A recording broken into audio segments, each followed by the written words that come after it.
Hey parents, welcome. I am Kathy and I'm here with Parenting Coaching today, and we are going to focus on this topic.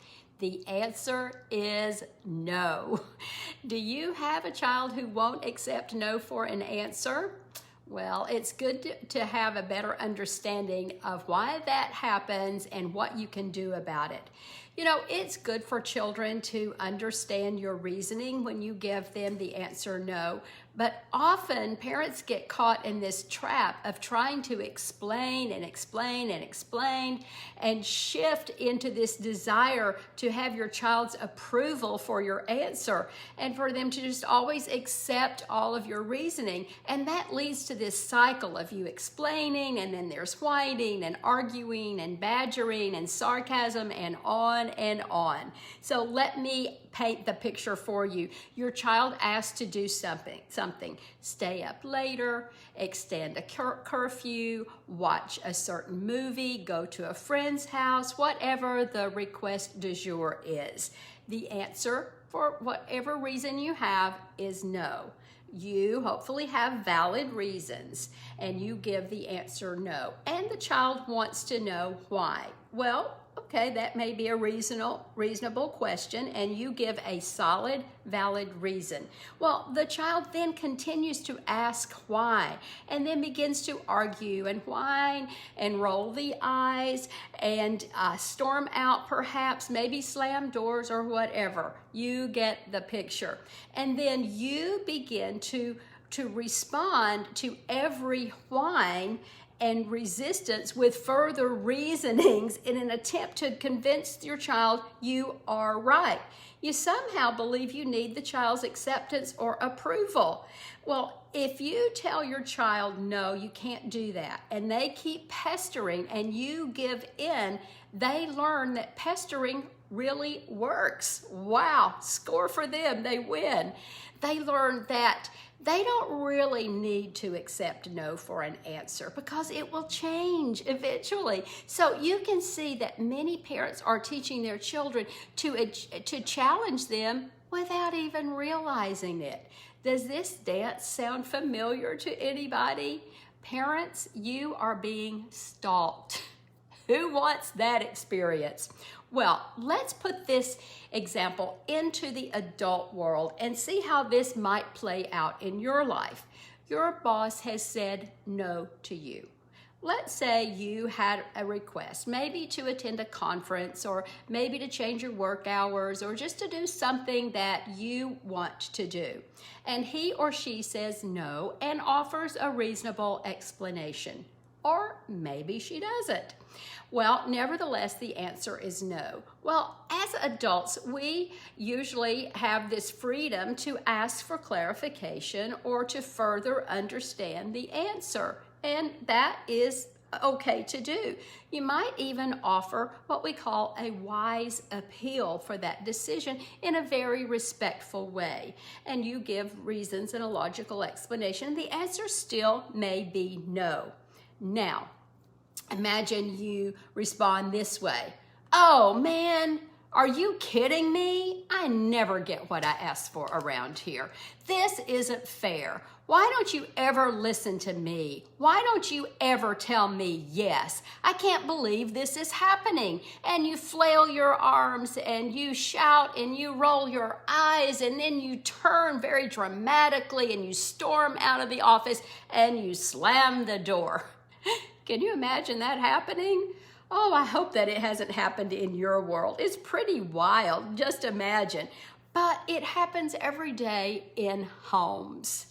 So what do you do? Well, here are some of my thoughts. With preschool children, there are many boundaries and many no's that we need to deliver as we train up the child in how to go about their lives in a very safe way. And it's difficult to explain the rationale of most of these rules to very young children because they are emotional creatures and they're really not interested in our perspectives or our thought out rules. They just want what they want. This doesn't mean we don't bother to give our reasons for a rule. We just don't expect for it always to go well. That's the nature of a preschooler. If a child continues to grow and act in that way only on emotions, then you would end up with a child demonstrating the behavior I just demonstrated with the boss. Let's say a child now is 7 years old, and you'll find they really want to know why a rule exists. At about this age, children are saying that isn't fair. They are rule followers, and they want to know and understand the rule, and they're going to push against some of the most sophisticated arguments. So ask yourself why this child is constantly bucking up against your nose. Here are some possibilities. He might be doing it in part because there really aren't clear rules in the home. Sometimes he gets to stay up late and watch TV, and sometimes he doesn't. So see, there doesn't seem to be a logic or a reason for getting a no. Sometimes they want to delay a curfew, and they get a yes sometimes and a no sometimes, but they don't really understand the distinction. Well, this is often a sign you also may be saying no too much. If a child consistently bucks up against you, you might look to see if you're saying no all the time. Your child may be ready for a little more freedom in their choices, and we want to give consideration to that.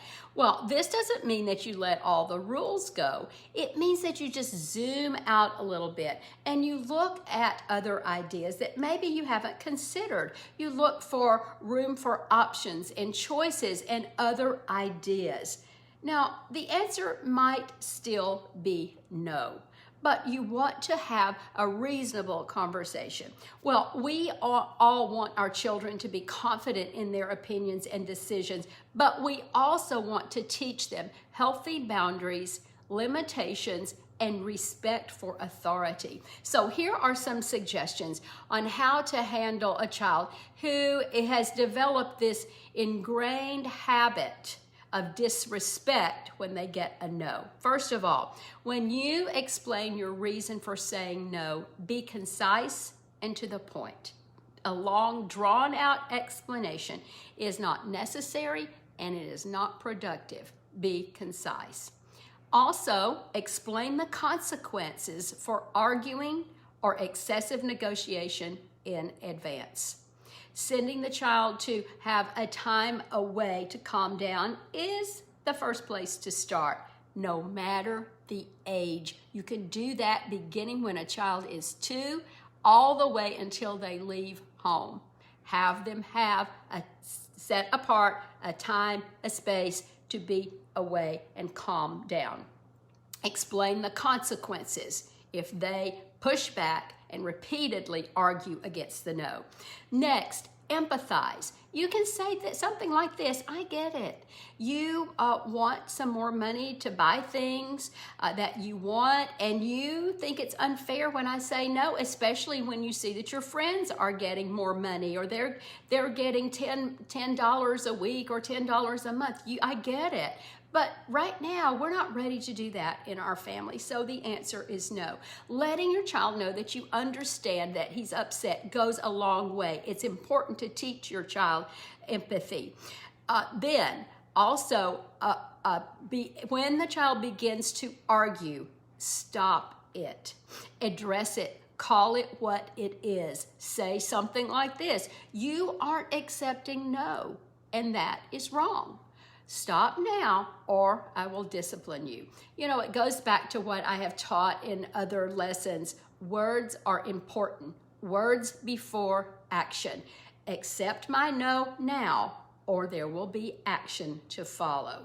That's a clear boundary that you've set. Then redirect the child, either to his room, another activity, some direction to we're moving on. And then you move on and turn away. If there is further disrespect or further pushback, that is where a consequence will need to come in. And then do this: show her better ways to ask for what she wants. Choose a calm moment after this incident and ask her how he would like to know if she would like to know how to approach you with a request that might make it more likely that you would give a yes. So you might say something like this: when you come to me with demands and you're angry and you have this accusatory tone, I shut down. And I can't imagine saying anything but no. Paint that picture. You will have better luck at a good response if you say something like, Mom, I know we've talked about my allowance being more as I got older, and I think $10 is reasonable for somebody my age. But is there anything I could do, maybe some odd jobs around the house, that might change your mind? You're more likely to say yes, yes. And so explain to your child how to do this reasonable, wise appeal to you. Then say this: when she disagrees with you appropriately, reward her behavior by actively listening. When you say no, if the child responds reasonably, then listen to the child. Explain to a child that more often he accepts no the right way, there's a higher probability that the next response might be a yes. Finally, this is maybe where it's hard: model healthy ways of handling disappointment. How does your son see you coping when you don't get your way? Do you behave with dignity or go on to this long rant when life doesn't go your way? The more your son sees you graciously making peace when things don't unfold the way you expect it, the more likely they will follow suit. Then I close with this: use this passage to remind children and yourself of this biblical principle found in Philippians 2:4. Do everything without complaining or arguing. I hope you'll practice some good tips today with your children. Now go out and parent well.